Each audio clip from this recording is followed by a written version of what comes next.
Eu sou a Cláudia Pinheiro de Castro Grau, sou cardiologista e ecocardiografista pediátrica e coordenadora do ecocardiograma fetal e infantil do Grupo Fleury. E hoje eu estou aqui para comentar um pouquinho com vocês sobre o coração fetal. E o principal objetivo dessa apresentação é enfatizar a importância da avaliação do coração fetal, tanto no rastreamento como na realização do ecocardiograma fetal. O defeito cardíaco é a malformação congênita mais frequente, com uma incidência de 1 a cada 100 nascidos vivos. Em relação à prevalência, ela ainda é bastante discutida, e nesse último trabalho, nós observamos que houve um aumento progressivo da prevalência da cardiopatia congênita, com um pico que estabeleceu-se entre 2010 e 2017. E esse aumento da prevalência se deu ao aumento diagnóstico de cardiopatias mais leves, como a CIA, CIV e a persistência do canal arterial. Nos fetos, a incidência ela é mais elevada, em torno de 2,5%, e essa incidência mais elevada ocorre devido ao fato de você ter cardiopatias que podem levar ao óbito fetal, cardiopatias muito graves, ou em os casos em na qual ocorre a interrupção da gestação, que é permitida em alguns países. Com relação ao ecocardiograma fetal, ele possibilita um amplo conhecimento da fisiologia e da anatomia cardíaca, além do reconhecimento da história natural e modificada das anomalias cardíacas intraútero.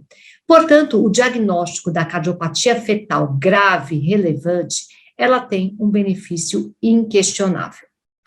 As indicações do ecocardiograma fetal foram recentemente publicadas nos arquivos brasileiros de 2019. Na verdade, elas já foram bem estabelecidas nas últimas diretrizes publicadas pelo American Heart no Circulation em 2014 e também pela Sociedade Internacional de Ginecologia e Obstetrícia. E, nessa última diretriz, houve apenas uma atualização e a incorporação das indicações em grupos, com risco absoluto maior ou igual a 2%, entre 1% e 2%, e menor a igual a 2%. Entretanto, eu gostaria de enfatizar que a maior parte dos dados mostram que 90% dos fetos com cardiopatia congênita não apresentam nenhum fator de risco. Portanto, ocorre a cardiopatia congênita na população de baixo risco. E aí vem a importância da realização do rastreamento do coração fetal durante a ultrassonografia morfológica e a sugestão para que o ecocardiograma fetal seja incorporado na rotina obstétrica, ou seja, na gestante, na população de baixo risco. Essas últimas duas diretrizes, né, que nós nos baseamos, que é a diretriz publicada em 2014 e a diretriz agora de 2019, ela mostra que o estudo do coração fetal, ele se inicia no rastreamento e que, frente ao diagnóstico, é necessário a realização do aconselhamento familiar, do aconselhamento, inclusive, para o obstetra, a terapêutica intraútero, se necessário, realizar uma programação de parto em centro de referência, com cardiologista e cirurgia cardíaca pediátrica à disposição, além da programação do tratamento neonatal. 50% dos casos de cardiopatia congênita existe a necessidade do tratamento no período neonatal. Então, aqui vem a importância de nós trabalharmos em conjunto e a sugestão para que o estudo do coração fetal, ou seja, o ecocardiograma fetal, seja realizado pelo especialista, pelo cardiologista com formação em cardiologia e ecocardiografia pediátrica. No que diz respeito ao rastreamento das cardiopatias congênitas, os estudos ainda demonstram uma baixa detecção da cardiopatia fetal. Esse estudo, que foi publicado em 2020, ele mostra que o rastreamento nos países desenvolvidos, a taxa de detecção chega a 60%, ela tem melhorado, mas ainda é baixa, e que os principais diagnósticos que não são realizados são aqueles na qual a posição de 4 câmaras é normal. Transposição das grandes artérias e anomalias conotroncais, tetralogia de Fallot, dupla via de saída do ventrículo direito e o tronco arterial comum. Portanto, é instituído que seja realizado durante o rastreamento todos os planos propostos. Então, nós temos a proposta de que deve ser realizado o rastreamento em 6 etapas, né, são os andares, iniciando no primeiro andar o abdômen, a partir de um corte transverso do feto, segundo andar o plano de 4 câmaras, terceiro andar a visibilização das vias de saída, a via de saída do ventrículo esquerdo e do ventrículo direito, mostrando a aorta emergindo do ventrículo esquerdo e a pulmonar do ventrículo direito, o corte dos 3 vasos com a traqueia e o mapeamento de fluxo em cores, mostrando o direcionamento do fluxo, tanto na artéria pulmonar quanto na aorta, que devem estar no mesmo sentido. Então, com o rastreamento do coração fetal, apenas nos sítios e na posição de 4 câmaras, nós conseguimos afastar mais ou menos 50% das cardiopatias congênitas.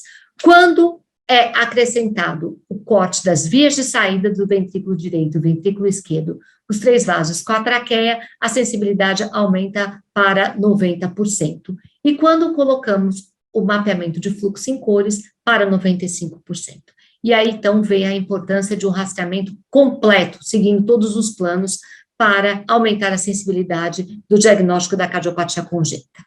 Quando nós falamos em avaliação ecocardiográfica fetal, nós devemos instituir alguns outros planos ao rastreamento. Então, o plano do arco ductal, que consta a via de saída do ventrículo direito, canal arterial e a continuidade com a aorta descendente, o plano do arco aórtico e das veias cavas, além do plano do eixo curto alto, com a via de saída do ventrículo direito mostrando, no mínimo, a bifurcação em artéria pulmonar direita e canal arterial. O correto, né, o ideal é você mostrar a trifurcação, artéria pulmonar direita, esquerda e canal arterial. O eixo curto dos ventrículos, nós acrescentamos na análise do ecocardiograma fetal, mostrando o ventrículo direito, o ventrículo esquerdo e o septo ventricular. E qual é o maior benefício do ecocardiograma fetal? É o diagnóstico de cardiopatias críticas, com manifestação intraútero. Quais são elas? Anomalia de Ebstein, as cardiopatias que levam à disfunção ventricular, taquiarritmia e bloqueio atrioventricular total, cardiopatias que são canal dependente, atresia pulmonar, estenose pulmonar valvar crítica, síndrome da hipoplasia do coração esquerdo e interrupção do arco aórtico, e as cardiopatias dependentes da mistura no plano atrial, transposição das grandes artérias e drenagem anômala total das veias pulmonares obstrutiva. Além de cardiopatias complexas, como os ventrículos únicos e os isomerismos atriais. Com relação à posição de 4 câmaras, não pode nunca, de forma nenhuma, passar despercebido a anomalia de Ebstein, que é uma cardiopatia muito grave, na qual existe o acolamento da cúspide septal com a atrialização e um ventrículo direito funcional que apresenta uma dimensão variável.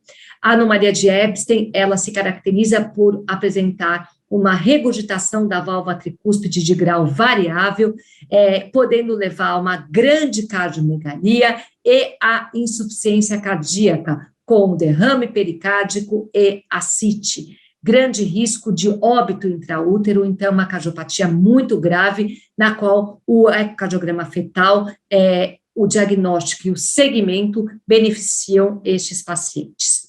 Outra cardiopatia que é diagnosticada no plano de 4 câmaras é a síndrome da hipoplasia do coração esquerdo. Aqui nós observamos uma posição de 4 câmaras com o ventrículo esquerdo bastante hipoplásico. O defeito do septo atrioventricular, que não é uma cardiopatia que tem manifestação no período neonatal, precoce ou intraútero, mas é uma cardiopatia muito associada com a trissomia do 21, então é um diagnóstico importante de ser realizado. Numa posição de 4 câmaras, observamos uma grande comunicação interventricular, uma comunicação interatrial e a válvula atrioventricular única, ou seja, as válvulas estão inseridas no mesmo plano, não existe o desnivelamento entre a válvula tricúspide e a válvula mitral.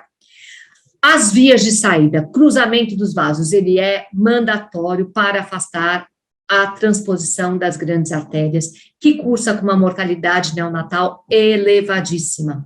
Então, temos que mostrar o cruzamento das vias de saída e afastar a transposição. Aqui mostramos o ventrículo esquerdo com a artéria pulmonar bifurcando e o ventrículo direito com a aorta, que está dando origem ao arco aórtico, portanto, o diagnóstico de transposição das grandes artérias.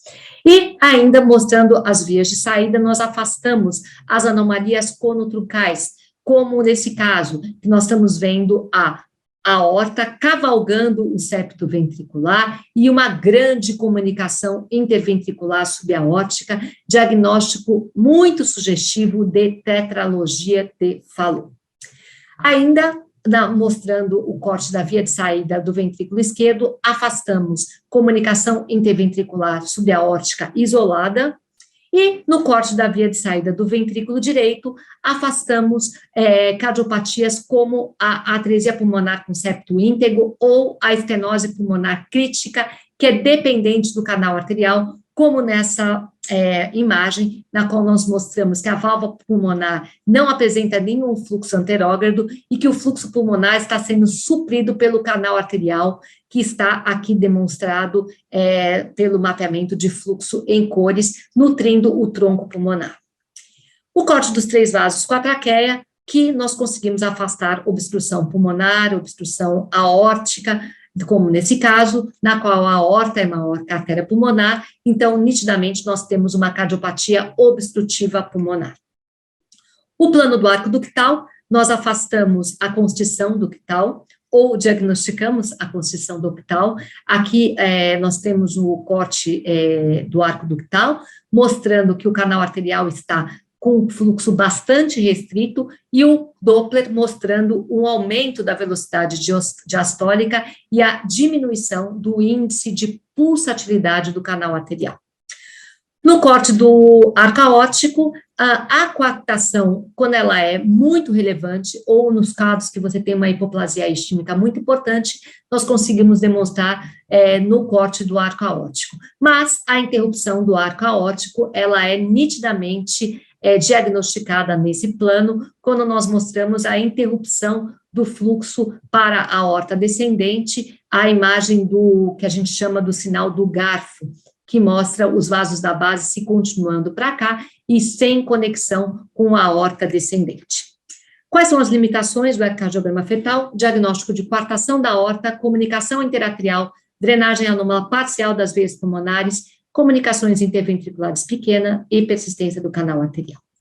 Com relação às variações anatômicas, né, que a gente considera como padrão de normalidade, eu gostaria de mostrar o golf ball, que hoje ele é de forma isolada, ele não é considerado nenhuma alteração, ele é uma variação do normal, e nós optamos por não colocá-lo no laudo, e a persistência da veia cava superior esquerda, que também é considerada uma variação da normalidade, e ela é diagnosticada quando nós, ou suspeitada, quando nós temos uma dilatação do seio coronário.